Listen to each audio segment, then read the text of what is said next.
বমি করস কেন? পেট খারাপ করছে নাকি? আব্বা আব্বা বুঝতেছি না, হঠাৎ করে অনেক খারাপ লাগতেছে আমার। পেট খারাপ না আব্বা, পেট খারাপ না। আমার মনে হয় কি জানেন, অন্য কিছু। আপনার পোলা এই মাঝে মাঝেই বমি করে, আবার নাকি ওর তেঁতুল খাইতেও মন চায়। খিরে তুই বমি করস আবার তেঁতুল খাস, পোয়াতে হলো না তো? পোয়াতি আবার কি? আরে আমি এগুলো যাবো খেল লেখা আসুক। তুমি চুপ করো। ও মা, আপনার পোলা মায়ের মতন দেখে কি খালি বমি করে আর টক খায়? পদে যদি না হয় তাহলে এগুলা করবো কি লিগা মা? আরে আজব ব্যাপার, আমি কি মায়া মানুষ নাকি যে আমার পোলা বানাইব? আর কোনো সময় দেখছো কোনো পোলা গর্ভবতী হয়েছে বা মা হয়েছে? তাহলে বমি কিলে করতেছ, এটা তো কবি। আব্বা আমি না বুঝতেছি না, কয়দিন ধরে কেমন যেন আমার মাথা ঘুরায়, আবার হঠাৎ হঠাৎ করে বমি আহে। মা আমি কি শুধু শুধু কইতাছি আপনার পোলার পোয়াতি? দেখছিল না নাকি আমার মাথাও ঘুরায়?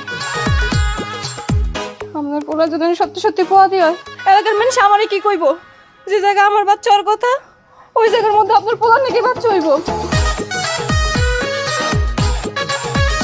হয় মান্নান, তোর লক্ষণ তো ভালো করতেছে না।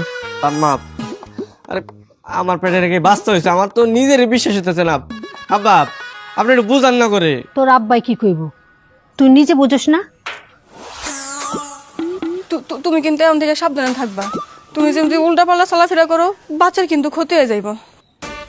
আর এগুলো তোমরা কি কইতাছ? একটু বমি করতেছে, তাহলে কি পেটে বাচ্চা হয়ে গেছে গা? অন্য কারণ হতে পারে। আব্বা তুমি আমাকে একটু বুঝাও, দেখো আমার পেটে কোনো বাচ্চা টাচ্চা নাই। অবহেলা করিস না, হইতেও তো পারে। যদি হয় সেটা পরে দেখা যাবো, এইসব নিয়ে আর বাড়াবাড়ি করো না।